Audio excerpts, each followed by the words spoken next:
but I can tell you my family. I'm not saying the Vietnam War was a just war. It was not a just war. But I can tell you the riots on college campuses, the riots at the Chicago Convention in '68, all of those things moved my family from being Democrats their entire life to being Republicans. I remember I was young, and I remember my parents asking, what in the world is going on in this country? And of course, you know, they were raised in the Great Depression in rural Georgia. Kind of hard for them to hear rich kids on campus of Harvard or taking over campuses at Columbia. But if you're offended by this, please, I'm trying to help you. I don't want Donald Trump to get elected, all right? There you go. Trying to help you. If you're too stupid to figure that out, you change to another channel, because we're sorting through this as a country, and this is not helping. This is not helping the people of Gaza, and this is not helping those of us who want to fight fascism in America. But Richard, you remember '68? It was a tidal wave. There's a reason that Reagan won with a lot of young voters in 1980. There's a reason the Reagan Revolution took place. The seeds were planted in 1968. And again, when I say that, I'm not saying that the Vietnam War wasn't an unjust war. It was. I'm saying there are ways, as the Rev has proven. So he proved in Vieques, as Martin Luther King has proven, as others have proven. There are ways to do this that helps the cause without hurting, without aiding the worst elements in American politics. There you go, gang. There you go. The ultra leftists over at MSNBC are admitting that the campus chaos that's infected cultural Marxist institutions across the country are on track to destroying Biden and the Democrats in November. Did you hear Scarborough? I'm trying to stop fascism. We're trying to stop the rise of Donald Trump and fascism in America. Hey, Joe, lean forward. You know, we all know you're not the brightest bulb in the box, but Joe, seriously, who the hell is openly locking Jews out of college campuses? Is it Trump? Is that where fascism is to be found? Dude, it's your ilk. It's your ideological ilk that are explicitly threatening Jews. Ronald Reagan said that in the 1970s. If fascism ever made its way into the United States, it would come through the left-wing liberal. It's not Trump, dude. Sorry.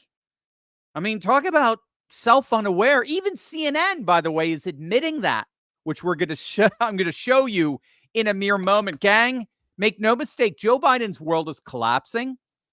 Joe Scarborough doesn't know what sense to make of it, but Joe Biden's world, the world of his own making, the world of the Democrats making, is literally unraveling and falling apart right before the world's very eyes. And like Humpty Dumpty, there is nothing any of them can do to put it back together. Greetings, everyone. It is I, Dr. Steve, on this live stream Friday, your Patriot Professor, here to help you stay sane in these insane times. I can even try to help Joe Scarborough in the process. So make sure to smack that bell and subscribe button. This is a special live stream Friday, not simply because the legacy media is admitting that their entire world is falling apart. That's special, but because of the rollout of our brand new Turly Talks app, our very own platform that can never, ever be canceled. We built this private platform in response to the news that YouTube has once again demonetized us for a second time in a row. We complied with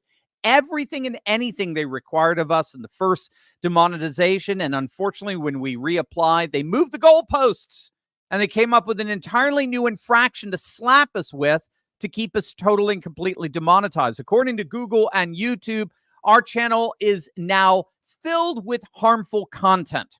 Our videos are now deemed harmful to YouTube's audience, and we've been cut off from any and all monetization for the foreseeable future. But what these big tech tyrants did not know when they were canceling us is that we have been preparing for a moment just like this for the last several months, and we're calling it our ARC, our brand new Turly Talks app. It's a beautiful personal app that you can download completely free, as well as join one of our levels of support to help us financially during this difficult time. Just click on that link below or go to fight.turlytalks.com to make an account and download the app. You don't even need a smartphone. It can be used on any electronic device, your computer, your iPad, whatever it is.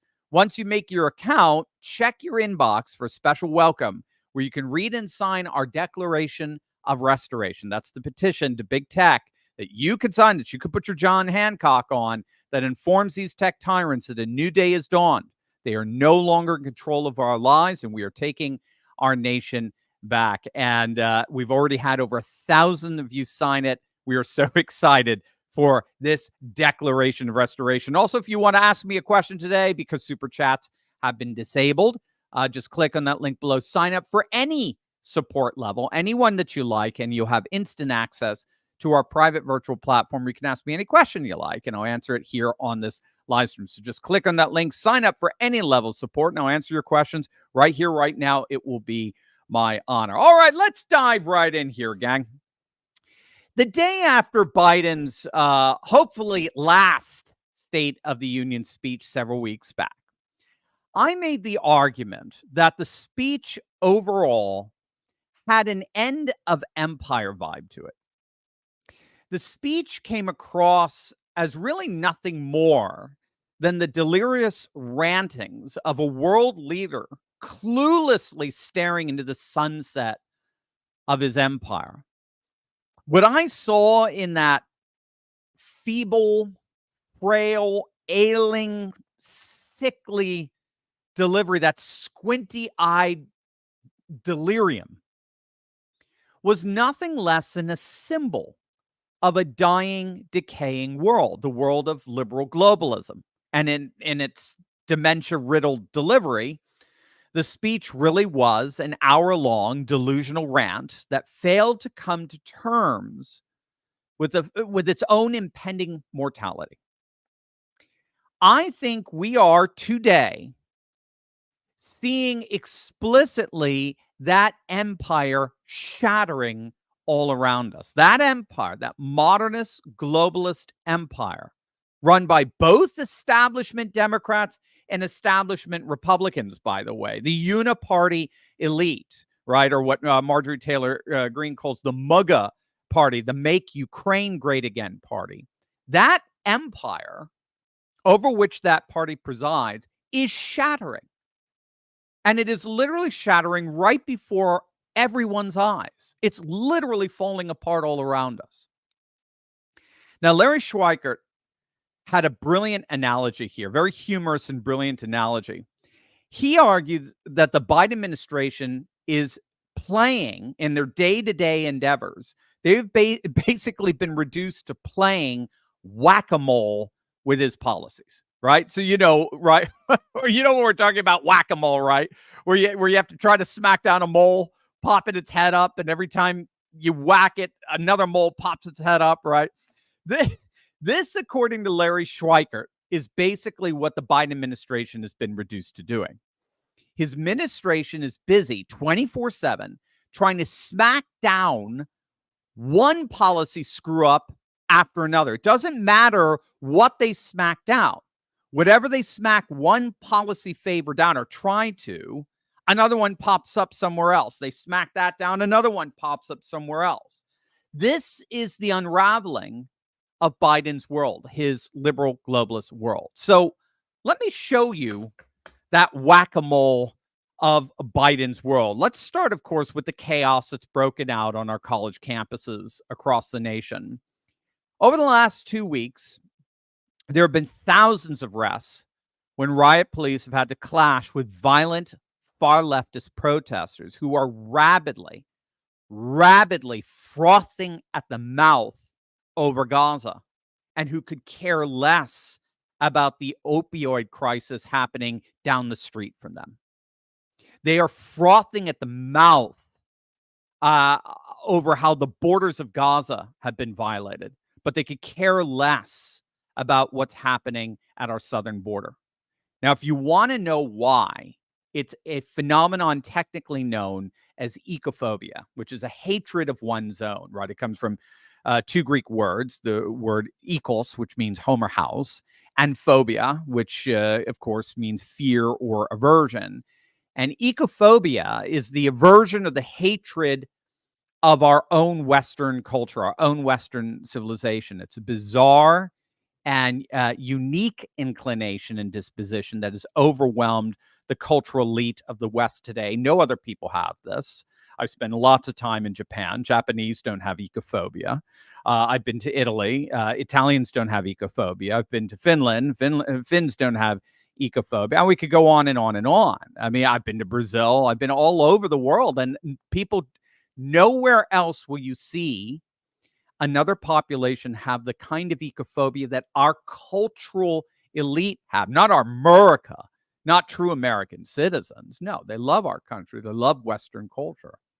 It's our cultural elite that has this, I would argue, actually very demonic ecophobia. The hatred of one's own is actually a key characteristic of a theology of demons. But nevertheless, this is precisely what these cultural Marxist professors and administrators have been fomenting and cultivating in these students for years now. And so in many ways, I see the faculty and administration as the real agitators here on the college campuses. The students are just mindless guinea pigs. They're just zombies, moral zombies. They're being shaped by the real enemies here, which are faculty members and administrators. I know. I was on the college campus for 20 years. But regardless, we talked about this on yesterday's video.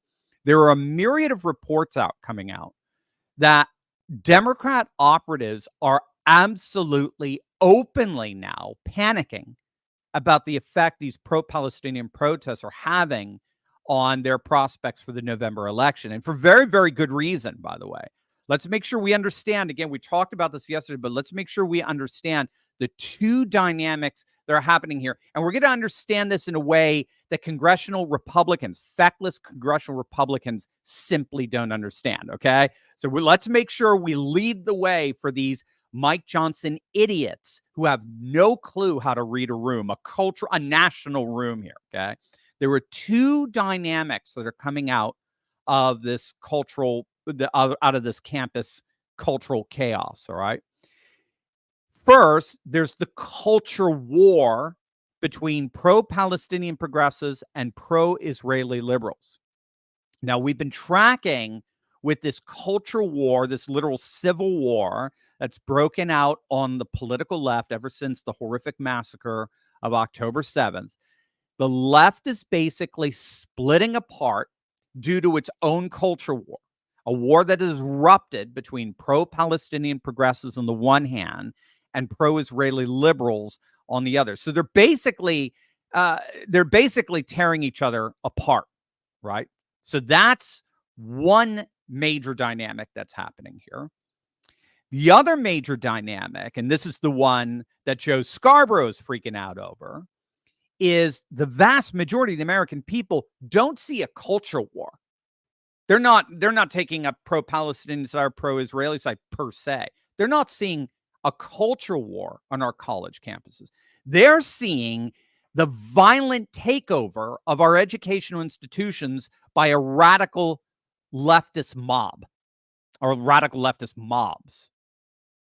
You have the total breakdown of law and order and the violent takeover of our educational institutions by radical leftists. This is what the feckless, idiotic, clueless congressional Republicans simply don't get. They are so incapable of reading the room of their own constituency. They're so freaking devoted. Our congressional Republicans, our elite establishment rhino Republicans are so devoted to the uniparty and its futile attempt at trying to hold on to the dying, fading unipolar world that Biden's State of the Union speech deliriously celebrated? They are so drunk with that intoxication that the Republicans actually passed that monstrosity of a bill the other day, that Antisemitism Awareness Act, or whatever the hell, that, by the way, many are saying would inadvertently affect, it would inadvertently ban parts of the New Testament. Okay. By the way, glorious, do you say happy Good Friday, a blessed Holy Friday to my Eastern Orthodox brothers and sisters. This is our Holy Week this week. I do have a bit of a hard stop today, so I will get to all your questions as best I can. But a blessed, because I have services today, but a blessed Holy Week. It's our Easter this weekend to all my Orthodox brothers and sisters. But what these feckless, clueless congressional Republicans don't get is they are inserting themselves in the left's civil war. They are inserting themselves with this Anti-Semitism Awareness Act, which was, by the way, co-authored by Tim Scott, the senator. We do not want him as VP by any stretch of the imagination. He's about as rhino as an establishment as they get. But regardless, again, is they're inserting themselves into the one of the dynamics that's happening, one of the two dynamics that's happening on these college campuses. And it's the one they don't want to insert in because it's the one that's destroying the left. The other one is what Donald Trump gets. It's what the vast majority of the nation is seeing on these, in terms of these campus protests. They're not seeing a culture war. They're seeing a violent takeover of our institutions by radical leftists, and a resulting total breakdown in law and order. And Trump is coming out and saying, go ahead and crush these radicals. That's exactly what Nixon said in 68. I mean, who needs Democrats when you have such idiot congressional Republicans? That's the two dynamics that are both working together to crush the Democrats right now. Their own civil war, their own culture war between progressive pro-Palestinians and liberal pro-Israelis on the one hand, and the total breakdown of law and order in the violent capture of our institutions of higher learning by radical leftists on the other. It's that latter one that the vast majority of the country sees, and that's the one that Trump is seizing on. And that, of course, as you heard Scarborough panicking there, that promises, that latter one, the breakdown of law and order and this violent radical leftist takeover, that promises to reconstitute the very historical conditions that led to the Republican takeover of the White House for 5 election cycles starting in 68, right? With a single reprieve with Carter in 76. From 68 to 92, you had, and then 80 to 88, you had some of the biggest landslide wins we had ever seen, electorally speaking. We had total Republican electoral dominance of the White House. That's what Scarborough is freaking out over with these college protests. Yo, Mike Johnson, get an effing clue. Get an effing clue. Congressional Republicans, when your enemy is destroying themselves, stay the hell out. Leave them alone. Let them do it. You idiots. I mean, they are idiots. I just don't even know. Have you seen the polls? Trump is basically 10 points ahead of any down ticket Republican right now because congressional Republicans suck. And then that leads to the next whack-a-mole. Not only is Biden seeing his own leftist coalition unraveling, he's now even losing the legacy media. So you can see the whack-a-mole here, right? They're doing whatever they can to quell the college chaos, but then all of a sudden, the legacy media pops up and turns against you. So now you're having to try to quell that. You know things are bad. You know things are bad when even CNN turns against. Here's Dana Bash comparing Joe Scarborough could get a lesson from this. Here's Dana Bash comparing the growing anti-Semitism on college campuses to Germany in the 1930s. You can't make this stuff up. Protesting the way the Israeli government, the Israeli prime minister, is prosecuting the retaliatory war against Hamas is one thing. Making Jewish students feel unsafe at their own schools is unacceptable, and it is happening way too much right now. I'm a UCLA student. I deserve to go here. We pay tuition. This is our school, and they're not letting me walk in. My class is over there. I want to use that entrance. Why can't they go? Will you let me go in? This could be over in a second. Just let me and my friends go in. Again, what you just saw is 2024 in Los Angeles, harkening back to the 1930s in Europe. And I do not say that lightly. The fear among Jews in this country is palpable right now. So there you have it. That's CNN. Gang, I want to repeat. That was CNN sounding the alarm that what's happening on college campuses at the behest of radical leftists is akin to Nazis in Germany in the 1930s. But it's not just CNN. If you thought the comparison to Nazi Germany was out of line, take a listen at what Al Sharpton compared the protesters to on MSNBC of all places. Check it out. How do the Democrats, how do all of us on that side say January 6th was wrong if you can have the same pictures going on college campuses? Good Lord, don't make a parallel with January 6th. You lose the moral high ground. That has happened, though. Okay. That has happened. So we know what's going on here. Good Lord. Good Lord. Oh, no. Make any comparison you want. Don't compare this to January 6th. No. You not to anything. Pearl Harbor, Nazi Germany, 9/11, Mike Dukakis. I mean, anything but January 6th. No, that's the single worst day in the history of humanity. No. You can't compare anything to that. That's freaking Mika Brzezinski, the clown Mika Brzezinski on Morning Joe, having a meltdown over Al Sharpton of all people. Al freaking Sharpton, the Rev, as Joe Scarborough calls him, comparing what's happening on our college campuses today to January 6th. So Biden has now officially lost the media. The legacy media is recognizing that these protests are risking everything. They are risking bringing down the whole power structure of the regime by putting Trump back in the White House. But if you can believe it, remember, we're playing whack-a-mole here. It gets even worse.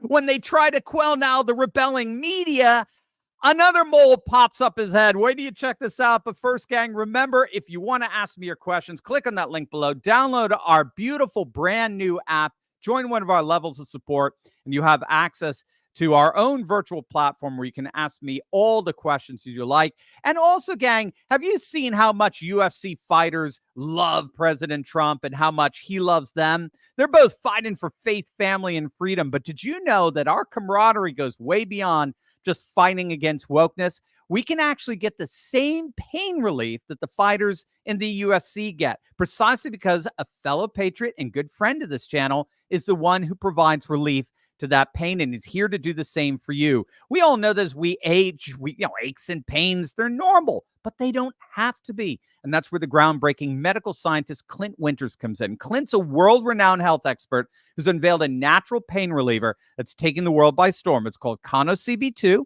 It's the 100% drug-free way to get full-body pain relief without dangerous meds, and it is the official pain reliever for the fighters in the UFC. So whatever you do, gang, make sure to click on the link below and check out Clint's amazingly informative report on how CB2 is changing lives by providing safe and powerful relief at a fraction of the cost of pain pills. Click on that link below right now. All right, gang. So we got college campus chaos. We got the media turning against Biden. Now, Biden is losing his key voting constituencies. Again, you cannot make this stuff up, gang. The policy strategist for AFG Investments, a fellow by the name of Greg Valliere, he's warning that Biden's decline in support, particularly among young people, but in 3 different voting constituents, is going to crush him in November. So Biden's already lost 5 points in the last couple of weeks with young voters.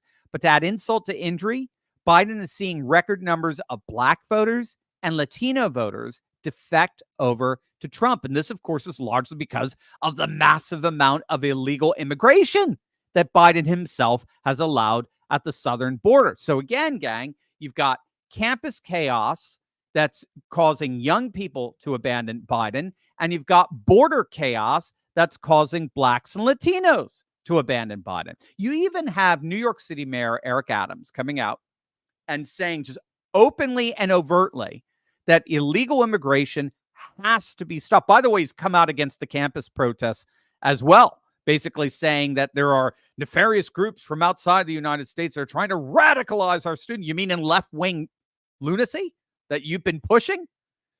So Eric Adams is coming out. He's against the campus protesters, and he's against illegal immigration. He's coming out and saying, bottom line, we got to close the border. Otherwise, we're going to lose our city. And this is coming from a Democrat. The Democrats have officially broken their unity over this issue. And we got the Texas governor, Greg Abbott, by the way, to thank in terms of busing illegal immigrants to New York City and Chicago and Denver. That ingenuity was astonishing. But more and more media outlets are openly admitting it's young people, it's Blacks and Latinos, particularly Black and Latino men, who are disproportionately attracted to Trump as a response to a blowback against Biden on illegal immigration. The Washington Post recently came out and admitted that Trump is seeing levels of minority support no Republican has seen in 50 years, in half a century. They found Trump is averaging an astonishing, and this has been pretty consistent now for the last several months. He's averaging an astonishing 20% support among Black voters and an unprecedented 42% support among Latino voters. And it's all going back to this chaos of the southern border or the weaponized legalism that's blowing back against Biden. Very, very fascinating. We're getting a 1-2 punch here. It's not just one thing that Biden's doing. It's 2 things that are sending Blacks and Latinos disproportionately over to Trump. Trump getting arrested, Trump getting indicted, Trump getting that freaking mugshot brought him out of one cultural sphere, right? A billionaire president, and landed him now in a new cultural sphere, a victim of a system that is oppressive, a victim of the man trying to keep you down. So what we're finding is that voters who have consistently voted Democrat, i.e. Blacks and Latinos, are now overwhelmingly attracted to voting for Trump, almost based solely on that freaking mugshot. Because in a sense, it made him one of them. Now, don't misunderstand what I'm saying there. What I'm saying there is something very specific, and it has to do with cultural space. How many New York billionaires do you know? How many New York billionaires who were former presidents do you personally know? Of course, the answer is 0. But I bet every one of us knows somebody had a mugshot taken. I bet every one of us has, and that is true of Blacks and Latinos. They know somebody got arrested, and probably unrightly so. They were unrightly targeted by a weaponized legal system. So I owe this observation to Robert Barnes. I think it's brilliant. That mugshot transferred Trump from one cultural space, the New York billionaire former president, to another cultural space, someone legally persecuted by an unfair and unjust legal system. And that transference has endeared Trump to voters that would have never even given him the time of day prior to that. So this is stunning stuff. You've got campus chaos of Biden's own making, because it's the fomentation of years and years of cultural Marxist conditioning. You've got the chaos at the southern border, and then you've got the chaos of weaponized legalism, again, of Biden's making, all of which are sending young voters, Latinos, and blacks to Trump. And what this pundit and several pundits are admitting is that if Biden sees his support continue to crater among those three key demographics, the young vote, Latinos, and blacks, it is game over. There is no way he is going to win, no matter how many shenanigans they're going to try to pull off. And again, these pundits are all sounding the alarm that it looks like it's too late to win these voters back. It looks like they are all in, locked in on Trump. Now, as if all that weren't bad enough, we've got news today of a recession looming on the horizon. So here's your next whack-a-mole here. GDP growth was 1.6% in the first quarter of the year, down from 3.4% in the fourth quarter of 2023 and 4.9% in the third quarter. We keep going, we're going to be in negative growth. We have record high government spending and borrowing. We got record high credit card debt. We got record high housing costs. They're up 37% since the first quarter of 2020 through the end of last year. Inflation rose at nearly 4% annual rate in the first quarter, 2.9% alone in March. Highest levels in more than 2 decades. And then, of course, gang, there's the polls. Americans don't assess the economy through the economic indicators and data that we all report on constantly. They assess it through how they feel about it. 34% currently approve of Biden's handling of the economy, so significantly lower than his overall job approval. 66% disapprove. And when you ask, how is the economy going today? What's your rating of it? 30% of Americans say it's good. 70% of Americans say it's poor. I just want to note here that the economy is overwhelmingly the most important issue for voters. This is not insignificant. And so while there are a ton of other issues that we discussed, and even issues that the president performs worse on, the Israel-Hamas war, immigration, the economy is still front and center for people. So this is something you're going to hear Biden talk about day in and day out to try to boost those numbers up as well.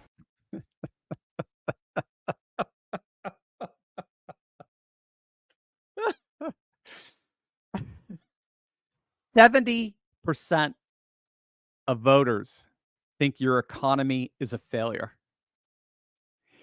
And your solution is to talk more about it. And again, this isn't coming from Fox. This is coming from freaking CNN. It's very 70% of the nation sees your economy as an abject failure, and your solution is to talk more about it. And by the way, gang, seriously, obviously you do not want to wait around for Washington, D.C. to fix things. They're too busy getting rich off of their own corruption. But guess what, gang? Here's your chance at getting even with the likes of Nancy Pelosi. You know exactly what I'm talking about here. You know that she and her ilk have been getting insider trading secrets for decades now, enabling their returns to beat the market every single freaking year. But thanks to a little-known SEC database, guess what? We can have access to the very same trading secrets that these politicians are privy to. We get to see what stocks corporate CEOs are buying up in real time, and then we get to piggyback on their trades to gain the exact same advantage for ourselves that Pelosi and the crooks in D.C. have. My friend Ross Givens has been tracking insider trading for years now, and his recommendations have led to investment returns of over 200%. Some have hit as high, if you can believe it, as nearly as 1,500%. And now it's your turn. Ross is the best. He's the man. You want to click on that link below right now and learn how you too can learn to trade like Pelosi. Click on that link and learn how to gain an insider advantage for yourself today. You're going to absolutely love it. All right. So we got the campus chaos. We got the media turning on you. We got your own voters turning on you. You got a looming recession. Could it possibly get worse? Yes. Now, to make matters even worse for Biden, the lawfare officially is not working. Now, we saw it already with the particular Latino and Black voters, but now we've got more and more polling that shows that even if Trump is convicted and jailed, yes, you heard that right, even if he were jailed, Biden's poll numbers don't budge. Actually, again, it's even worse. It's even worse. It's not the fact that the lawfare, the weaponized legalism, the intentional banana republic-like interference in a free and fair election. It's not just the fact that all of that is not working. It's not just that it's not working, gang. It's now officially backfiring. Ever since the trial started, that pathetic sham trial in New York City that NBC and MSNBC and CNN and New York Times get so excited about. Ooh, they start hyperventilating. They get up early. They get extra early, and they dress up and you shoot and tie, and they get out in front of the courthouse and they talk about it. Oh, here's Trump. He's arriving. Ooh. Ever since that joke, that kangaroo carnival started, that kangaroo court carnival started, Trump's poll numbers have been surging. And it's not just his poll numbers have been surging, Biden's polls have been plummeting. Across the board, we talked about this head-to-head, five-way matchup, approval rating, how he's handling the economy, inflation, southern border, foreign policy. It's an utter polling disaster across the board. And that, gang, roll the drums. Drum roll. Roll the drum. That's what you do when the gig is over. You roll the drums out. Drum roll, please. That brings us to the new Kaplan Strategies polling. Have you seen this? This is insane. We have got to talk about this new shock poll that just dropped from Kaplan Strategies. Now, I don't know if you've seen this, but it's the latest poll that's come out of the swing states. Take a look at this. Now, those of you watching by way of video, you may not be believing your eyes right now. You may be You may be doing a Joe Biden squint right now. Dog page pony 400. But if you're one of our 15 million podcast downloads, I will be your eyes for you.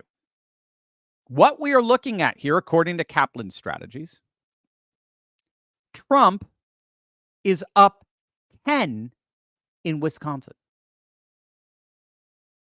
Trump is up 10 in Wisconsin. And keep in mind, he always overperforms the polling in Wisconsin, both in 2016 and 2020. He always overperforms the polling in Wisconsin. Trump is up 10. But that's nothing. He's up 15 in Michigan.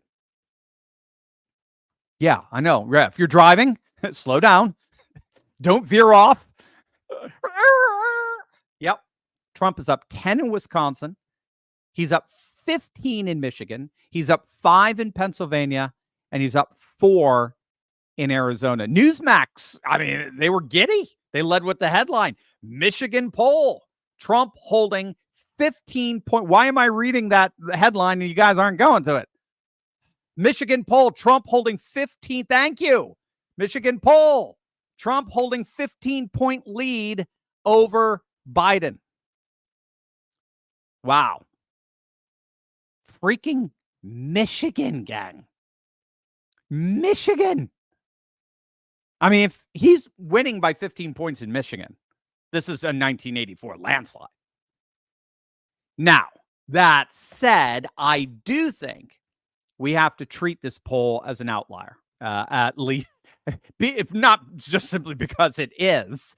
We're going to have to wait until we get corroborating data. In other words, we do not see data corroborating this kind of poll. Again, that's the key to interpreting polls. We never cherry pick, right? You got it when, Turley, you're cherry picking the poll. No, I find polls that are representative of the aggregate. I'm finding polls that are representative of the average results we're seeing here. We never cherry pick.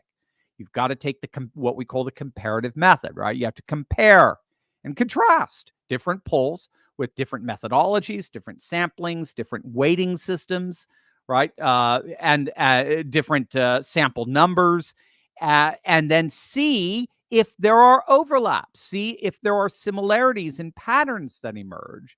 And that corroboration will tend to elicit data that corresponds to reality, what's actually going on. So with that, we do have the latest Emerson poll, just dropped, and shows that Trump is leading Biden in every single swing state, as you see there, every single one.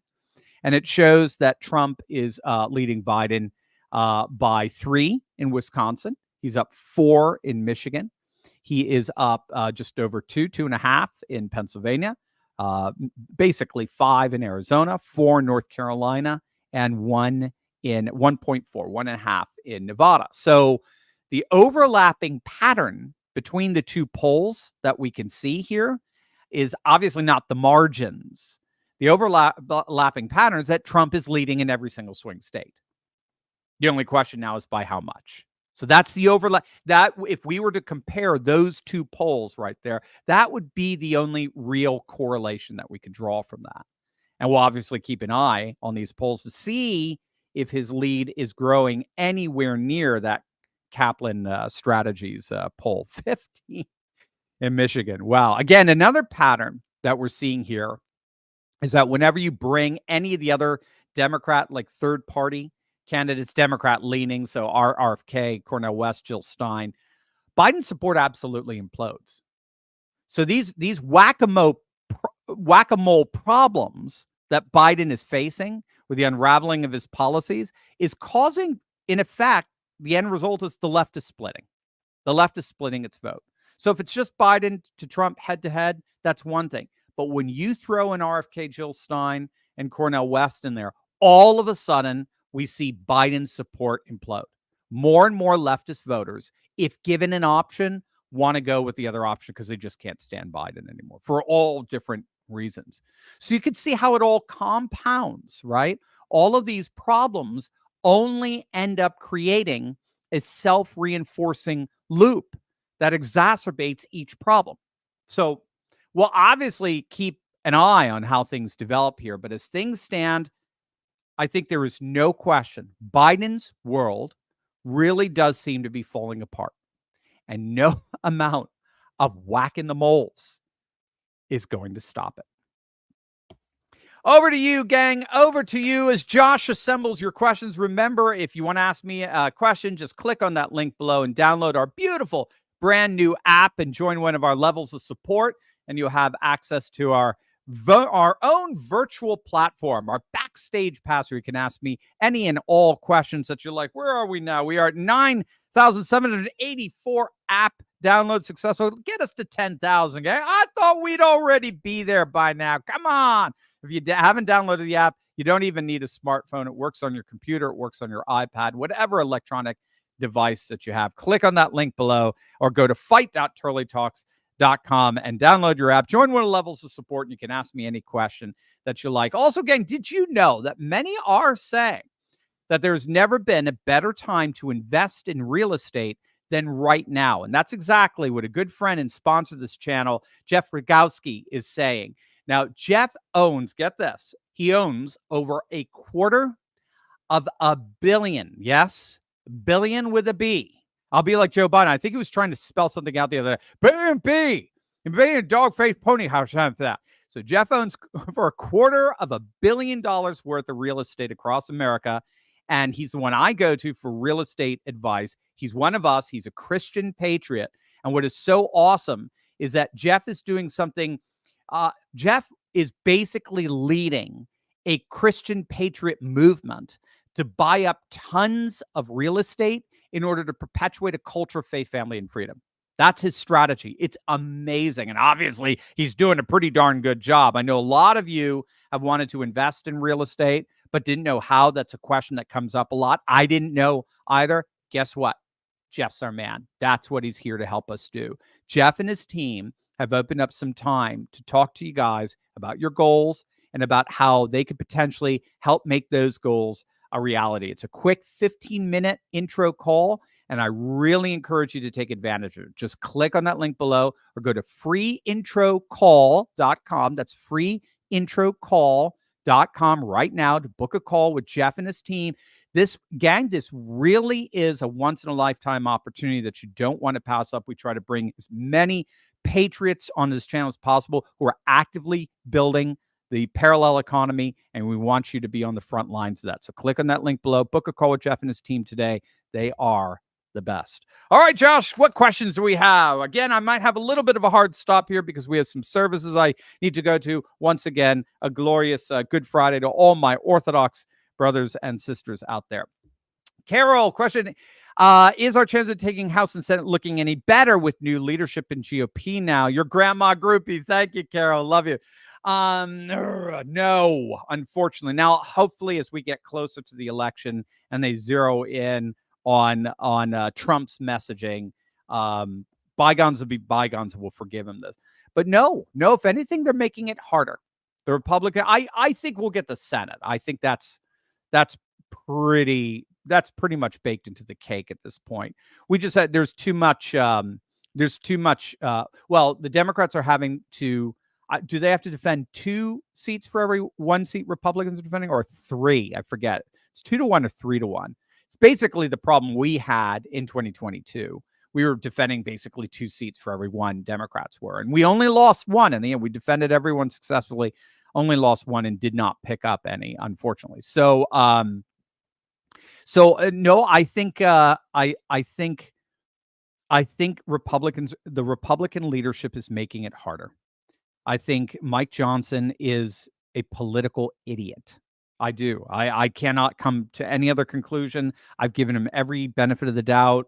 I've argued that in effect he's probably being blackmailed by rhino Republicans who are forcing him to take votes he doesn't want to take. I've given him it, but with this latest anti-Semitism awareness bill that they just passed, when they step into the left's own culture war that they're having, that just tells me you're dealing with a bunch of establishment morons, delusional politicians who think they live in a world that does not exist. And that world is, of course, this world of unipolar liberal international order that the United States did rule for 30 years unchallenged.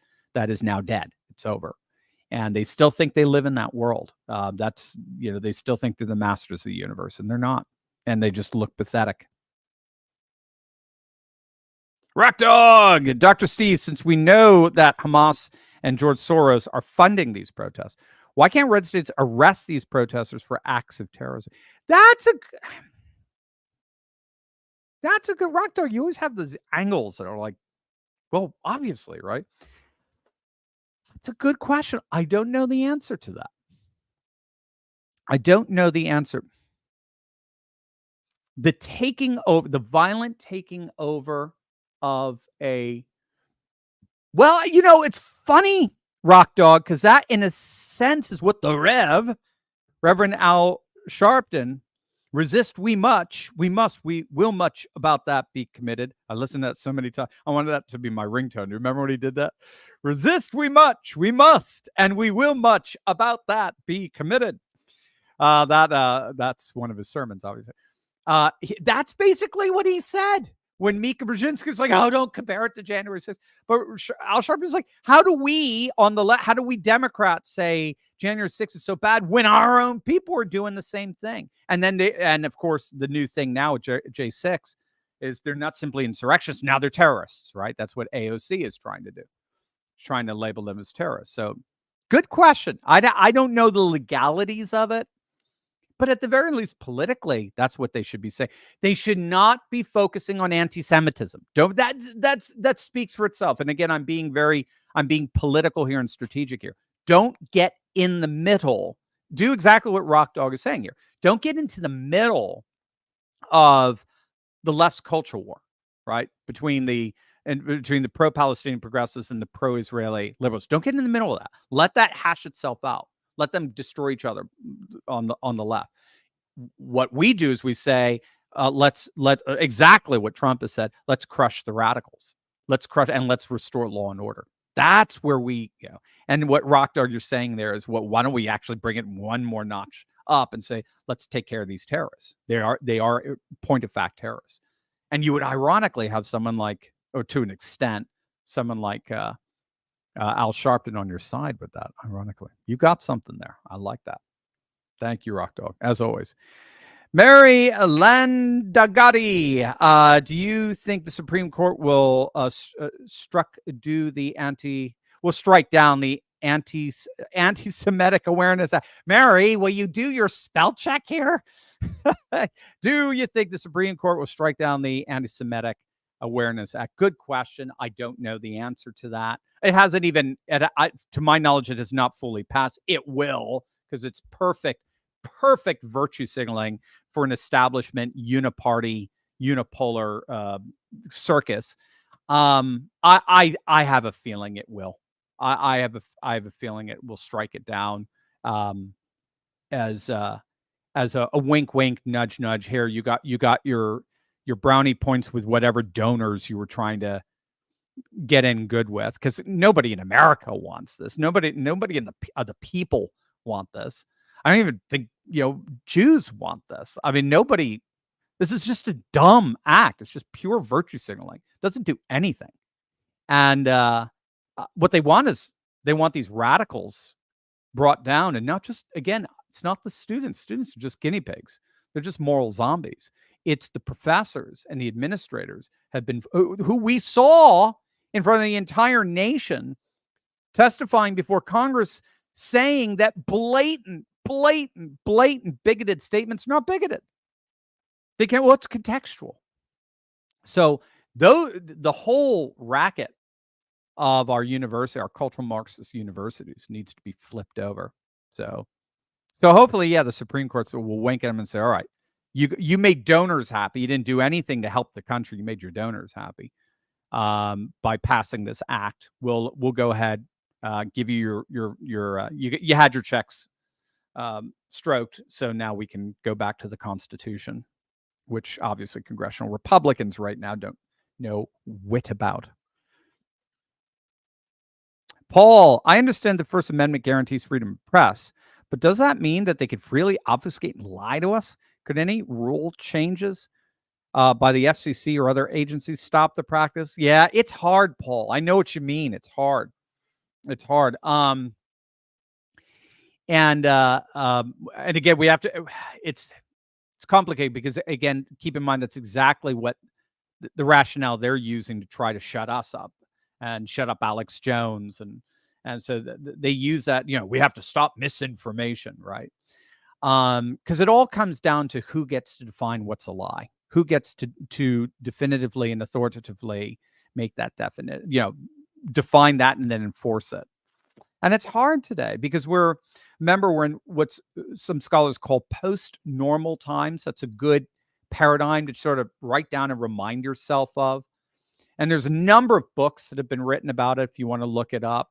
There's Sardar, Sardar, is a Pakistani scholar. He's done a lot of writing on what's called post-normal times. And these scholars recognize that the old orthodoxies of the past, namely liberal globalism, are dead. They will actually come out and say that. They are dead. Modernism, secularism, liberalism, dead. It's collapsed. It's gone. Now, it still lingers on in the institutions, as we're seeing in the universities, right? But the very fact that these institutions are going through so much chaos and through such a crisis of legitimation, right? Did you just see the latest poll that just came out? 80% of the public does not trust the media. 80% of the public believes the media lies to us. So I forget which poll was it, Pew, I forget, or Gallup. I can't remember. So but you'll find it a lot of headlines. 8 out of 10 Americans do not trust the legacy media. So it still exists. The old liberal globalist world exists in the institutional hangover, but it's lost any semblance of trust and plausibility in the hearts and minds. The vast majority of particularly Western populations, not just here in the United States, but in Western Europe as well. So that paradigm, that old liberal globalist paradigm, is dead. But the new paradigm, which more and more scholars are recognizing, is the civilizational populism that we've been tracking with for the last 7 years on this channel, ever since November 2016, when Trump won. That civilizational populism, it came in with Brexit and with Trump. It was actually happening a couple of decades before that. Switzerland turned to the nationalist populist right. France was starting to turn to the nationalist populist right. We're seeing extraordinary, Austria turned to the nationalist populist right. We're seeing extraordinary gains and growth among these so-called far-right populist movements.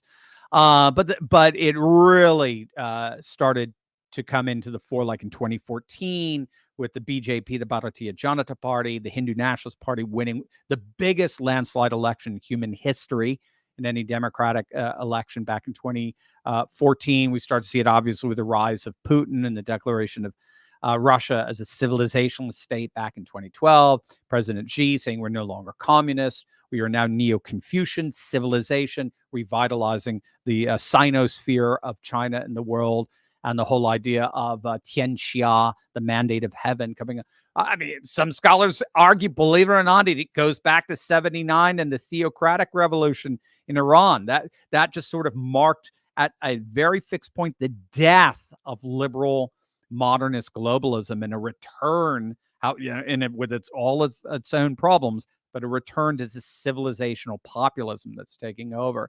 That civilizational populism has yet to take over. So we're in between. We're in an betwixt and between period between the end of the old order, the liberal globalist order, and the rise of the new civilizationalist populist order. That order that's certainly taken over in much of the world now, most of the world, but has yet to take over here and restore order.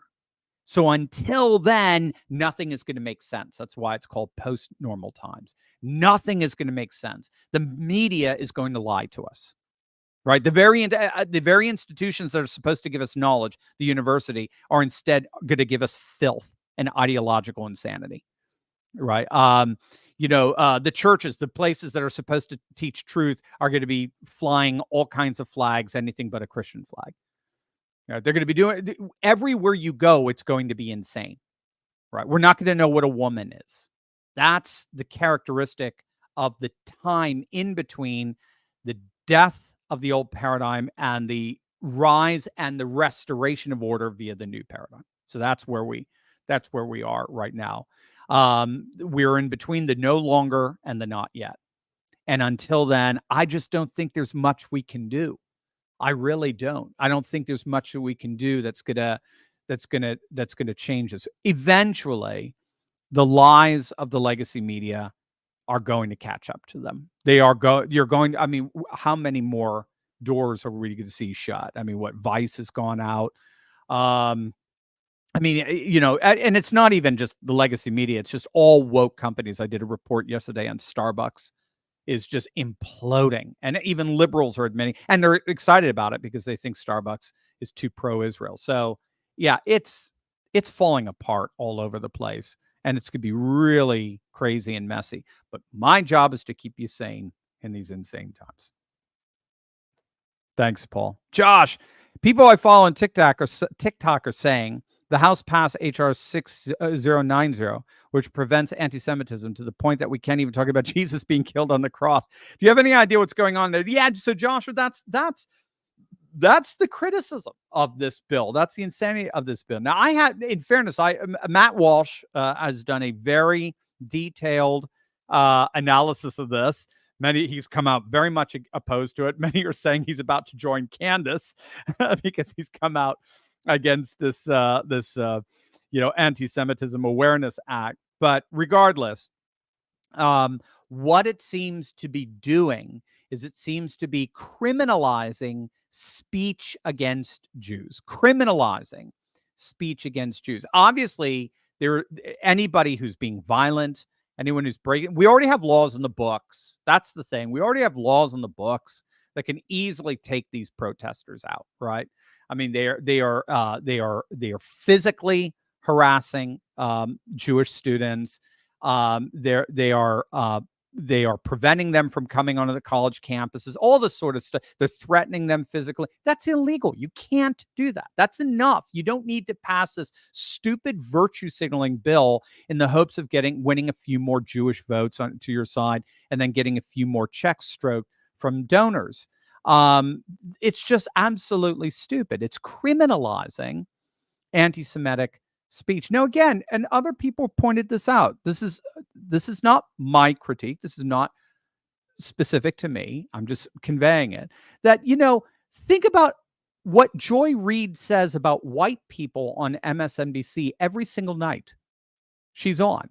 Think about the stuff that has been spoken, particularly of white men or white Christian men on college campuses by professors and by administrators for the last 2 decades. Where were you then? Why is it now, again, why is it when we are speaking ill of a regime 10,000 miles away, why is it now suddenly that's bad? It's because our establishment uniparty elite, Republicans and Democrats, believe when you vote them into office, they are not voted in to represent you. They learn this very quickly the moment they meet their new donors. They learn this very quickly. They were not voted in to represent you. You voted them in. You didn't know this, but you voted them in to rule the world. You voted them in to be masters of the universe and to try to maintain what is ever left of this fledgling American order, this rules-based order that we implemented in 1945 and became official with the fall of the Soviet Union in 1991. Okay, with the IMF and International Monetary Fund, WTO, the World Bank, we controlled the institutions, the global institutions that set the rules for international order. And then we had a military to back it up. That's Peter Zeihan's thesis, that globalism is basically supply chains around the world that literally links up the world with the United States, full power United States military protecting the free flow of those chains, those supply chains. And those days are over because now there are other supply chains. And then there are other peer military competitors like China and Russia willing to defend their own supply chains. So anyway, so that's the problem. You vote these people like Mike Johnson in from Louisiana, and you think he's representing Louisiana values. No, he gets into office and he learns right away, hey, bud, guess what? You now are seated at the center of the universe. You rule the world. You rule over a regime that rules over the rules-based order. You rule over a rules-based order. And so Ukraine and Gaza are every bit your concern, if not more so than what's going on in Baton Rouge or Monroe. Duck Dynasty. All right. So that's what it is, Josh. It's insane. It's absolutely insane. Charkin86 question: would you be interested in doing a show with Styx Hexenhammer? If so, he wants you to contact him on Twitter. He told me ask. Absolutely, I'd love to do something with Styx. I love Styx. I love his analysis, and I've been following him for 7 years. He's actually one of the reasons why I got involved on YouTube. A friend of mine, a colleague of mine, sent me over one of his commentaries, and I said, "That's cool. That's good rhetoric. He knows how to frame an argument, knows how to deliver it beautifully and persuasively." He did it within about 10 minutes, and he was done. No flashy graphics, nothing, all that good stuff. So yes, I'd love to chat with Styx. Maximilian, tell us about political theology. I don't mean Schmidt's book. I mean just the part of a worldview. Where can I learn more? Wow. Let's see. There's a lot in political theology. Read Augustine's City of God. That's a big, in many ways, political theology begins with Plato and his Republic in the 4th century BC. And then in the 4th century AD, you sort of have the Christian answer to that in Civitas Dei. That's the Augustine's City of God. Who else? John Milbank has done a lot of writing in political theology. He's a little Libby for me, British theologian, political theologian, but John Milbank has done a lot. But bottom line, it is political theology is rooted in the notion that the church is the true politics, Maximilian. The church is the true politics. So ecclesia, the Greek word for church, is it is not a, quote, religious term. If we were separating politics and religion in our secular liberal tradition, right?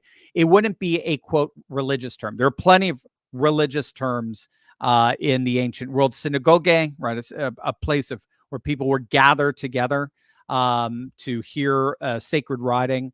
There was an Edanos meal. An Edanos meal is where in the Greco-Roman world where you would have a banquet in the honor of a god, asking for the god to be basically a donor, a benefactor of good fortune. There was theasos. Theasos is the offering of a sacrifice of some kind. Those were very explicit, as it were, what we would say religious acts. But ecclesia was not a term associated with any of that. Ecclesia actually referred to the adult citizen males of the city-state, the polis, who gathered together to deliberate and decide on matters of policy over the polis. So the ecclesia would be something akin to like Congress or the town hall of some kind. When you heard the term ecclesia, you didn't think necessarily sacrifice or a religious meal or even the reading of a sacred text. You thought of deliberation to decide policy on the various issues of the polis. And so the ecclesia, the church, we get the word church from kirk, which is the the anglicized version of Kyriaki, which literally is a Greek for the Lord's Day. And so ecclesia, you still get that in the Spanish, right? Ecclesia is a political term and referred to the church as the New Jerusalem, the true city, the true politics that was supposed to transfigure politics throughout the world. And so the emperor or the king or whatever becomes, in effect, it transforms into Michael the archangel that is now commissioned to defend the people of God, the church, the ecclesia, the New Jerusalem in space and time in the world, function as a guardian angel, as it were. So that's the basic frames of reference of a political theology, and then it goes from there. So there you go. That'll give you a good starting point. Thanks, Maximilian. Josh, Mike Johnson, yet another rhino trader. Amen and amen. I wish I didn't say it. I gave him every benefit of the doubt. How many do we have hiding under the ranks, and could Trump weed them out? It's a good question. Again, I think it's not even so much weeding them out. It's more just recalibrating their snakeness to just learn to play on a different field. So right now they believe that money and power and affluence is found in being a master of the universe, in trying to maintain the liberal international order. So that's why they're always going to portray nationalism, border security, economic security. They're always going to defer to global divisions of labor, sending our manufacturing and industry overseas. They're always going to betray our Christian values, which lend themselves to civilizational populism, lend themselves to strong values require strong borders, for example, right? The only way, if you have open borders, like in your group, the group that you belong to, you have totally open borders, you're going to have open values. When you close the borders, like Haredi Jews or like the Amish, when you close your borders, you make entry very difficult. That's how you maintain strong values. So even the church has very strong borders. It's called baptism, right? So and many churches require you to go through kinds of confirmation classes and so forth before you can actually enter in and be baptized and become a full member. Open borders always means open values. Closed borders means strong values. So this is why, because they believe they're masters of the universe, that they should be ruling the world through the international liberal order. liberal international order, they become that's where their sentiments lie. So what Trump has to convince them of is that the future is not the liberal international order. The future is MAGA. The future is nationalist populism. The future is civilizationalist populism. Then they can spend all the time they want making money and acquiring influence and power, but pushing America first agenda. That's because you're never going to get rid of snakes in the grass. You're never going to bring in angels. What you're trying to do is just get these snakes to work on your behalf. That's all you're trying to do. And you do that by convincing them that the more loyal they are to you, the more power and affluence they can accumulate. That's basically Trump's goal. Now, again, the rest of the world's going to help him with that, because the rest of the world is dismantling the liberal international order every day as we speak. Xi, Putin, Modi, Erdogan, Mohammed bin Salman, they're all getting rid of the international. I mean, in many respects, Viktor Orban as well, small little country like Hungary. They are all in their own way dismantling the liberal international order. The BRICS plus economic coalition is dismantling it. They're dismantling it every day. So you don't have to worry about that. The rest of the world's doing that. What we've got to do is we've got to get our delusional leaders to recognize domestically that liberal international order, defending borders 10,000 miles away, will not get you the power and affluence that defending our southern border will. That's what we're going to have to try to. And hopefully with new donors, a new generation of donors who are going to be more interested in defending America first principles, that will happen. The moment snakes learn that they can make tons of money off of pushing our values, then that's when you'll see our values. That's when you see our values flourish. There you go, Josh. Paul, there's something odd about those campus tent encampments. Almost all the tents are now new and similar. That's right. They're all green, right? Which suggests that someone or some organization has applied them and organized the event. I think it would be instructive if we can determine who that someone is, because rather than spontaneous demonstrations, these are choreographed events by hidden actors, and the students, sincere though they may be, are merely manipulated props. Tom Scher, your thoughts? Absolutely. I think exactly that. You have to figure out, and it's not just the tents, it's the signs they're using. The signs are professionally printed. So I think if you find where the signs are coming from, where the tents are coming from, there you will find where this whole thing is coming from. And those are the agitators. Again, the students, I feel for it. The students are just manipulated, and they've been manipulated through the entire educational system, because this is C.S. Lewis's critique of the modern age. It goes back to the 1940s in his work, The Abolition of Man, that the modern age is inherently technocratic. Meaning it operates by science and technology. And science and technology, by definition, are inherently manipulative. And so that's what the difference between having a fire keeping you warm and a heating system is technology. And what is that technology? It is control. It's control over your environment, and your control over your environment by flipping a switch, right? So the more technological our society becomes, the more dependent it becomes on a class of so-called experts who supposedly alone have the competence to be able to run a technological society. So technocrats end up assuming positions of power and control, and then they teach us that our freedom, our ability to control our environment, is dependent on how much power we give them. The more power we give them, the freer we are. This is what Fauci did. This is pure techno. This is WEF, Klaus Schwab. Pure. You own nothing, and you will be happy. The less you own, the happier you'll be. The more we control, the happier you will be.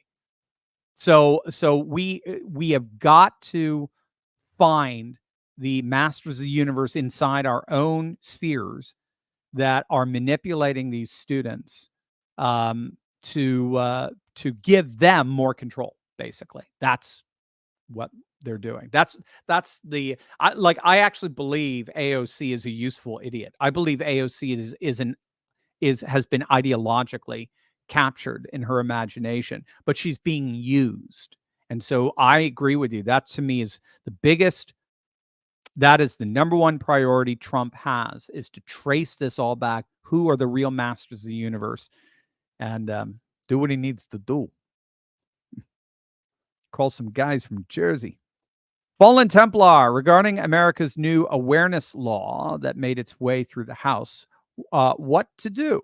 Think the Supreme Court will have the spine to shut it down? Vacating Johnson seems pointless. I agree with the vacating Johnson seems pointless.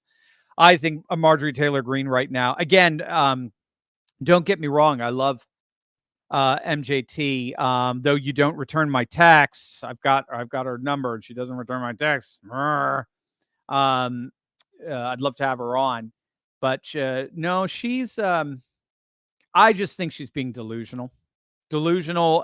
Again, I don't mean it in a pejorative way. Nothing is going to come of this. Nothing is going to come of holding a vote that will not pass. Democrats have already said they're going to vote in favor of Johnson. All they need is a few Democrats to keep him in there. You know, the Republicans aren't going along with this. You can maybe get 100 Republicans to go along with it, but it's just not going to happen. We just have to wait till November, and it's just it's a sad chapter, and the latest chapter of the post Gingrich Republican speaker. From Dennis Hastert onwards, they have been miserable failures. Every freaking single one of them. John Boehner, Paul Ryan, they have been, McCarthy, now Johnson. They are miserable failures because they are 100% institutionally captured. They're congressionally captured. And that it's just until we clean up that congressional capture by just bringing in, 300 Marjorie Taylor Greenes. I mean, it's just, there's that. And then it's gonna collapse where the rest of the world no longer wants the USD as its default currency, and they're gonna go with the BRICS Plus, and they're just gonna look at us more and more and just see us as pathetic and ridiculous. So hopefully that'll finally change things here. I got a B in here. Thank you for keeping the faith and help me as well. I Davis, is that L Davis? I Davis. Thank you so much. Very, very. Yeah, we keep the faith. We always keep the faith here. Keep downloading that app, gang. We're almost at 10,000. Keep downloading that app. You're going to love it. Absolutely free download. Richard, Dr. Steve, this is the month when Biden gets replaced as nominee. And he thought, well, we'll see, Richard. We'll see. I don't know who they're going to replace him with. No one's polling as well as he is, ironically. That's the irony. No one is polling as well as Biden is right now. Biden polls better, or he's up on par with Michelle Obama. He polls better, obviously, than Cackles, and he polls better than Gavin Newsom. Gavin Newsom is not a very popular person, so we'll see. Bill, in the last 24 hours, Russian troops entered an air base in Niger, of which also housed approximately 1,000 U.S. troops and contractors. In Niger, government is asking U.S. troops to leave. Adding to that, our college campuses. I'm seeing the collapse of globalism in real time. Dr. Steve, do you care to elaborate on Niger, in Africa, and BRICS? Okay, so I don't know what's going on with I haven't followed up with the Russian troops hitting Niger and the air base. So thank you. I'll check up on that. Yes, Niger is part of the Sahel region that is basically instituting a kind of Pan-Africanism that is pushing out the last vestiges of colonialism. Now, primarily it's French. It's French colonialism. Macron's been totally humiliated in it. They want nothing to do with Macron. They want nothing to do with the French. They don't even want to be using the franc as their currency anymore. They're done with this stuff. So I think again, this is just part of the realignment of the world around civilizational sentiments. And BRICS, for better or for worse, BRICS is the default. So I got this big B around here. How'd you get in here? My darn, you desecrate the sanctity of my library. I think for better or for worse, BRICS is the new economic order, civilizational order in the world. And now, especially with having three of the biggest OPEC powerhouses as part of it as well. So No, the future is going to BRICS. Every year, every couple of years, you're going to see more and more and more of global GDP as being part of the BRICS economy, and less of the G7 economy. And with that, as they get economically stronger, they get militarily stronger, and then that means they call more shots of how the world is run. And they insist that the world be run on civilizational terms, religious, cultural, traditionalist terms. And the whole old world of liberal globalism as the one true way of political and economic life for all peoples will officially be dead. It will be dead. Or if it, to the extent that it continues, it'll be trapped in places like California, New York, and Illinois. And not, I mean, you can't even look at some, like, the most liberal country in Europe, traditionally speaking, is Sweden. And Sweden's run by the Sweden Democrats now, then their own nationalist populist anti-immigration government in a coalition government with the center right. So you can't even look at, I mean, you can't look at the Netherlands, Geert Wilders, right? Can't look at France anymore. I mean, Marine Le Pen looks like she's poised to win in a landslide in the next election. Can't look at Italy, Giorgia Meloni. Can't look at even Britain. Britain's just trying to hold on to its own kingdom. It's ready to get dismembered with Scottish nationalists and so forth, although they're going through their own problems. And so, yeah, I see the liberal globalist world unraveling inevitably, and no amount of rhetoric, no amount of lies coming from our politicians or our press is going to stop it. There's no way around it. Now, we are in post-normal times, so that old paradigm is coming to an end, and the new paradigm has yet to bring a semblance of order. So we're going to be in some pretty, that's why I'm your Patriot Professor here to make you stay sane in insane times. We're going to be in some insane times for the next few years, no question. Even after Trump successfully wins, provided he does and the cheat is not horrific. But they can still cheat, right? It's post-normal. Anything can happen. So that's key.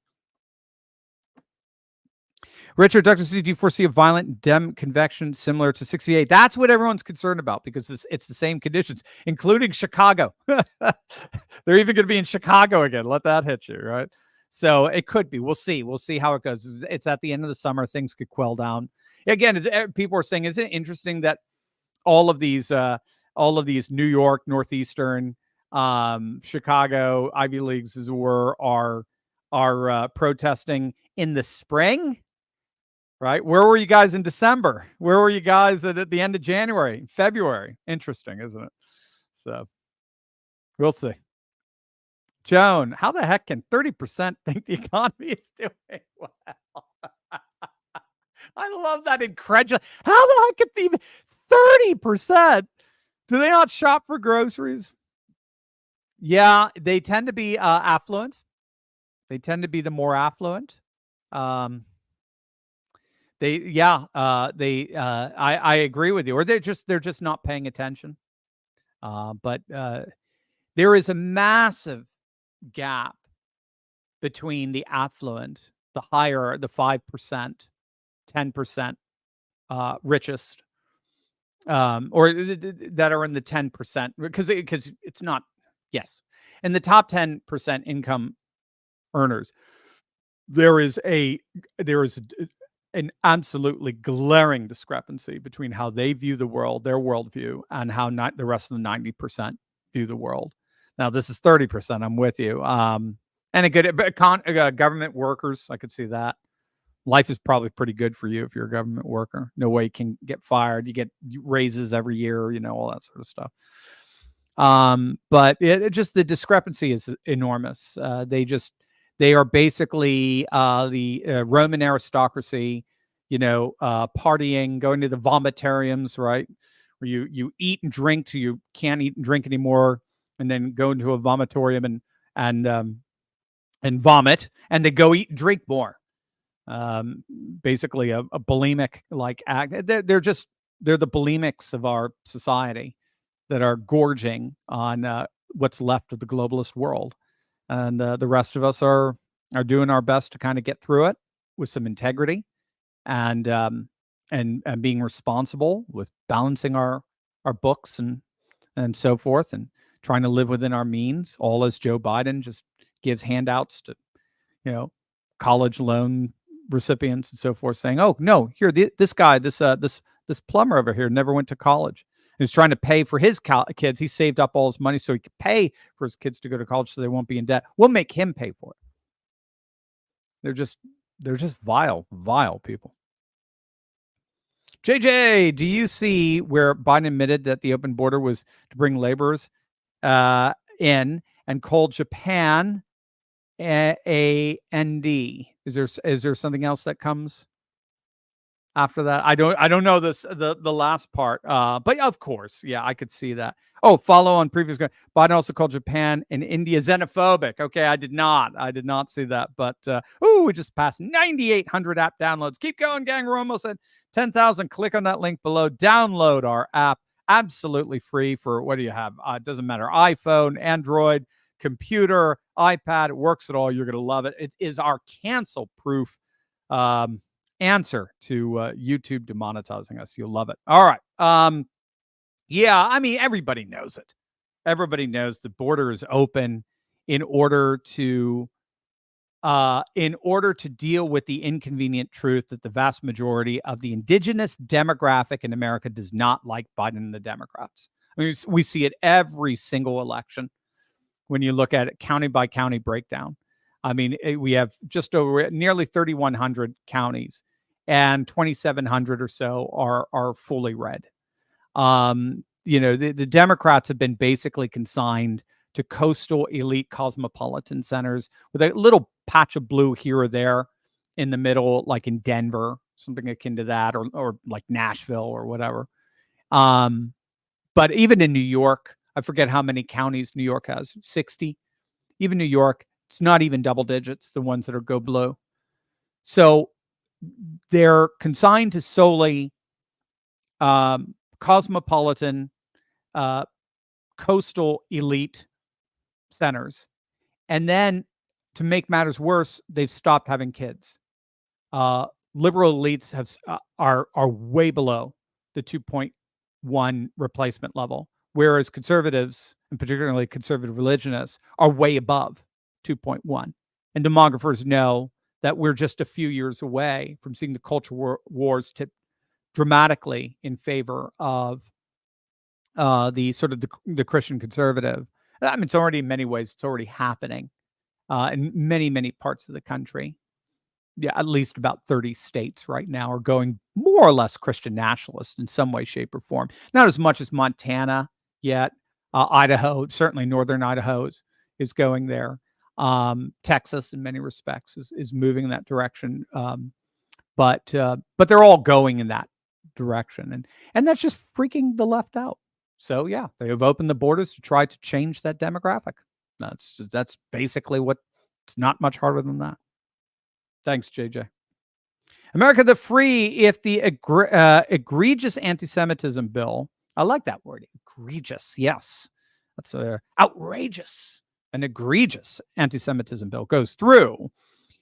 Will SCOTUS overturn it? What an affront to free speech in the bedrock American culture. America the Free, well said. Well said. It is. I mean, it's absolute. America Free, can I say this? It's an absolute affront to free speech, and it's strategically stupid. I mean, forget the fact that it just basically, rips the First Amendment apart. Forget that. That's bad enough, obviously. But so it's when it comes to our sacred Constitution, it's an affront. It's egregious. But when it just comes to basic political strategy, it could not be more moronically stupid. When your enemy is tearing themselves apart in their own culture war between pro-Palestinian progressives and pro-Israeli liberals, stay out of the way. Don't get in the middle of the culture war. When the vast majority of voters see this, not as the culture war happening in the left, but they see it as just simply a violent takeover of our college institutions by the radical left, stick with that. Restore law and order. That's what Trump is doing. You notice Trump is not getting in the way of the culture war. If anything, he's trying to foster a little more of it. It's just insane. I'm with you. That's what to me makes it so horrendous. It's not just the fact. I mean, again, I don't even know why I'm saying just the fact. I mean, it is horrific, egregious. I love the word. It is an egregious affront on a First Amendment rights that we thought the Republicans were there to protect. That's bad. I mean, the insult to injury, the salt on the wound is, and it's strategically stupid. You don't get it, but in the end, their donors want it. They're doing America the Free. That's when all is said and done, the donors want it. That's what you got. You got a favor to the donors. Mike Johnson is a puppet of donors, as has been every single speaker since Newt Gingrich. At least Newt was ideologically very strong for that period of time. I think the world has changed, and he's, by the way, he's generally gone along with it. He's an idiot when it comes to Julian Assange, an absolute idiot. He does not. He becomes a deep state defender when it comes to Julian Assange. He's an idiot when it comes to that, and I think he's slightly idiotic when it comes to Putin. Doesn't quite understand, but pretty much everything else, he gets it. He's totally pro-Trump, totally pro-America first. He gets it. He knows this isn't 1994 anymore. It's a very, very different world. 1994, let it hit you. That was just 6 years removed from Reagan saying bye-bye to everybody, giving his last speech from the Oval Office, right? I mean, that was a long time ago. It's a very, very different world in 94. But he was ideologically sound, and he was strategically brilliant. And I think he was matched only by the strategic brilliance, I think kind of evil brilliance of Clinton. And Clinton was able to he was able to up one Gingrich several times, so up several. But if you look back at it, only by adopting as much of the contract with America as he could, including signing the Defense of Marriage Act in the middle of the night and so forth, and balancing the budget and no new taxes, and the era of big government is over, and all that sort of stuff. And even was promoting uniforms in public schools. So I'm with you. I think this is so, ever since Gingrich, every single Republican speaker has been an effing nightmare. They are just the biggest elitist establishment buffoons imaginable. I mean, they're not even good. That's the thing. They're not even creative. They're not even somewhat convincing. I mean, they're just buffoons. Molly, we know that there are multiple non-students behind the chaos on campus. Why is this fact not being blasted out by conservatives? And why are we not seeing more arrests, these idiots who are being paid to riot? That's a good question. Well, see, there's a part of me that says, on the one hand, I've been hearing a lot. Trump is talking about it. These are not even students. Half of these guys are, agitators. They're coming in. They're making a mess. But in the end, it's all Joe Biden. Joe Biden is the one he's really on point. Incredible messaging for Trump on this. Yeah, Republicans, I don't know. I don't know. They've got to be the dumbest crop of morons that have ever walked the earth. I mean, the world is for their taking, literally. Civilizational populism will give them a super majority, but they're so married to their donors. I don't know. It's a good question, Molly. And why aren't we seeing more arrests? It comes down to it's coming down to the individual governors and mayors. In terms of the arrests, it just comes down to that. Some of them are scared to death that it's going to have political backlash if they're in blue states. Eric Adams doesn't seem to be too worried about it. He's ready to crack down on them in New York City, particularly with Columbia. But others, I just think I just don't. I think this is taking them totally by surprise, and I don't think they know how on earth to respond. Again, for us, this isn't hard. It's real easy. I'm with you. I mean, for us, this isn't hard. This is the breakdown of law and order as a result of Joe Biden's world unraveling, right? And part of that world unraveling is that radical Marxist left has violently taken over our college campuses. Let's go in and clean them out, not just in terms of students, but particularly faculty and administration, and revamp our colleges into places of classical liberal arts learning. Simple. And in fairness, DeSantis is doing that a bit. So let's clean out these places. If these are radical leftists who've taken over, freeze their endowments, do whatever you need to do, get rid of them, and bring in solid, civilizationally sound liberal arts learning back to the universities. Remember, of the first 118 colleges that were established in the United States, 114 of those 118 were Christian colleges, overtly Christian colleges. Harvard and Yale being two of them. So there's just no reason not to return back to that great sound tradition of classical learning. It's just no reason. But again, that's assuming the world isn't controlled by donors and special interests. So, Charkin, what does BRICS mean for the United States? Are we going to be in more danger as our place in the world collapses? Still hurts to see us take this blow. Yeah. No question, Charkin. No, because I think Trump understood it. So what Trump did was he made very clear where our hegemon begins and ends, our sphere of influence, which is basically the Western Hemisphere. It's the whole of the Western Hemisphere. That's the American power base. That is our hegemon. And he's willing to cede a sinosphere. He's willing to cede an orthosphere with Russia. He's willing to cede a Saudi Arabian sphere. That's what the Abrahamic Accords, as I understand it, was really about. It was trying to create a Middle East that can operate cooperatively within their own sphere of influence and regional hegemon. They were. It was real, and in many ways it worked. It's pretty astonishing. I mean, when you have Jordanian air defense missiles shoot down some of the Iranian missiles coming in towards Israel, that was unprecedented. That was pretty stunning.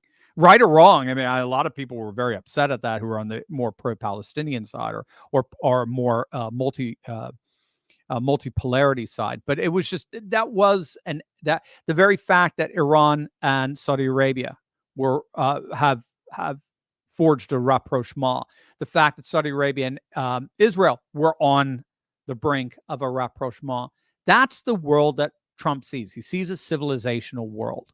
And every civilization has its sphere. We're going to honor those spheres, but you sure as hell better honor ours and stay out of ours. And that includes Western Europe and or the whole of Europe, I think, in many respects. So what's sad is looking at Biden trying to hold on to the old unipolar world.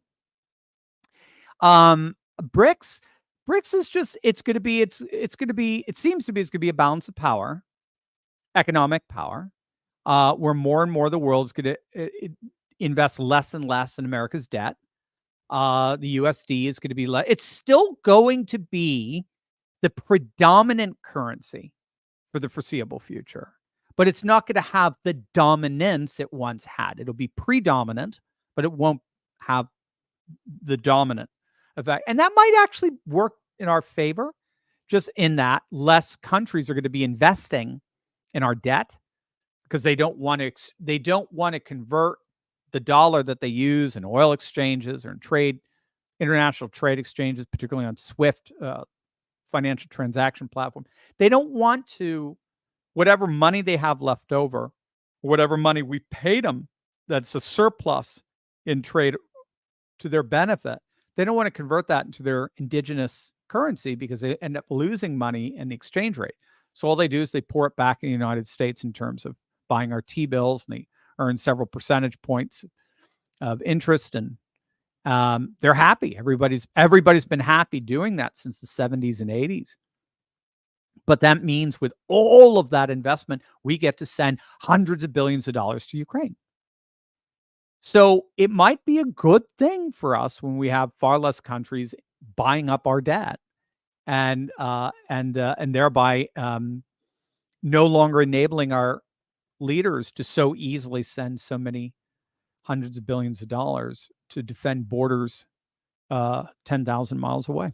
So rather than our own. So it could work to our favor. But that'll be it. You're just going to see a lot more countries moving in the direction of alternative currencies, alternative default currencies, and less buying of American debt, which means less America can, the less we can do in terms of kind of pushing everybody around by signing our checks and sending our military all over. That's what I would see. All right, guys, I'm looking at the time. I do have to begin. I see I've got 6 more questions. Let me bang these out real quick. Old Polar question: do you think that AI is the end result of the Marxist? I don't know if it's the end result of the Marxists. Alexander Dugin makes the argument it's the end result of liberalism, ironically, because liberalism is fundamentally about emancipation from any collective identity and constraint. Liberalism is the emancipation of the sovereign individual from any collective identity and restraint.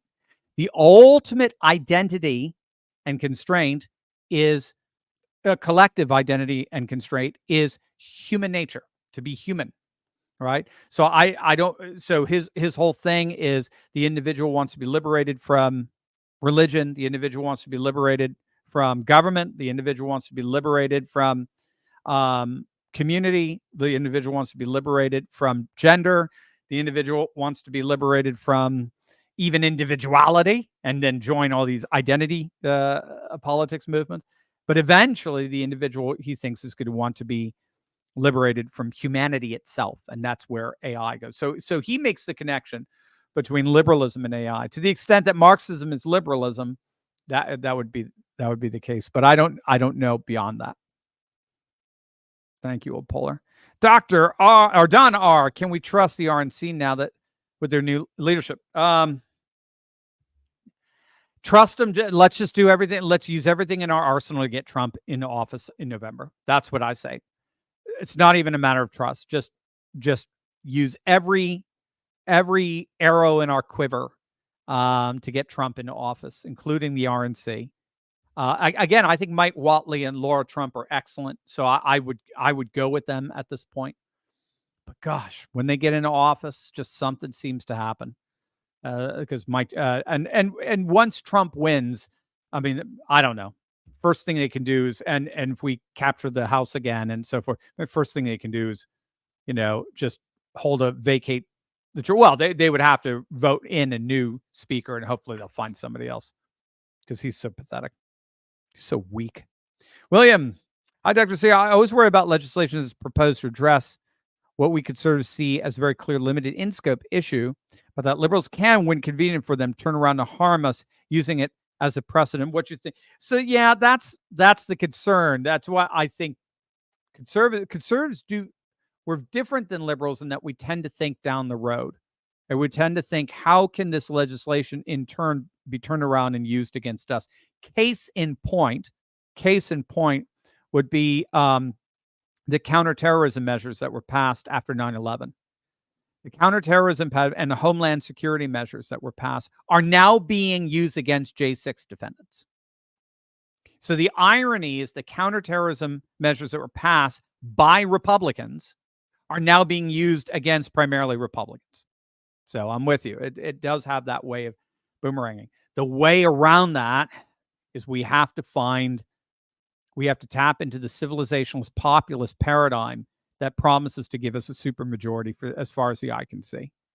That's what by the way, that's what Scarborough's scared to death of, is he sees this as 68 all over again. And then he sees 5 straight presidential elections where Republicans, 5 presidential elections, maybe a reprieve here or there where the Republicans are just absolutely dominant. So you're right, William, no question. Bill, how would classy Newt Gingrich, I would say he's going in the MAGA direction. He's one of the brightest people in the GOP. Oh, yeah. Oh, how would I classify? How would I classify? Sorry, I can't read. Bill, forgive me. How would I classify Newt Gingrich? Oh, absolutely. No, he's a brilliant fellow. He's a big thinker. I was really excited about his candidacy for a while in 2012. He does seem to get in his own way at times, which brilliant thinkers often do. But I think you're right. And no, he's 100%. He gets it. He gets that we're in civilizationalist populist times. He gets it. He understands it. He's still a little too married to 1994 deep state. He's still a little too trustive of it in my. So that's why I think his view of Julian Assange is absurd. Hey, by the way, he hates Julian Assange. He wants Julian Assange persecuted. This is where America the Free, Dr. Sue, are you allergic to bees? Help give the rest of peace of mind that you're okay with that. I think I'm okay. I don't know. I've never been stung. I shouldn't say that with this big bee flying around. So I think I'm okay, America the Free. Maximilian, what a quick laugh. There's a Twitter account called 5 Solas that censor the face of Christ, like how Muslims used to censor the face of Muhammad back when they depicted him. Yes, 5 Solas, if they're hardcore Calvinists, they will be very, very iconoclastic, which unfortunately for them, I would argue is more or less it's Nestorian. They're dividing. Yeah, they're dividing Christ's divinity and his humanity. They're missing the point. Or is it Nestorian? I want to be fair here. Are they too? Yeah, I think Nestorian or too Apollinarian. That's the other one. Apollinarianism is Christ is not truly human. There's probably more Apollinarian in that sense. Christ is not truly human. He only appeared human, but he wasn't really human. So in that sense, it's kind of Gnostic Apollinarianism, not recognizing that if Christ is fully human in every way except without sin, then by definition, he can be depicted. If he cannot be depicted, then he is not human in every way that we are, and thereby that destroys the incarnation. Thanks, Maximilian. I can imagine. Rock Dog, Dr. Steve, am I the only one that see that from this day forward, Democrats should never be trusted with anything more complex than play? I don't think you're the only one, but you're the only one who says it that well. That's what I think, Rock Dog. Oh, that's great. All right, guys, there you go. Hey, to all my Orthodox brothers and sisters, a blessed Pascha this weekend. God bless you as we worship our Lord, God, and Savior Jesus Christ and his resurrection from the dead. Christ is risen. He's risen indeed. God bless you, guys. Have a wonderful, wonderful Pascha weekend. God bless the rest of all of you. Have a beautiful, blessed weekend wherever you are. God bless. We'll see you.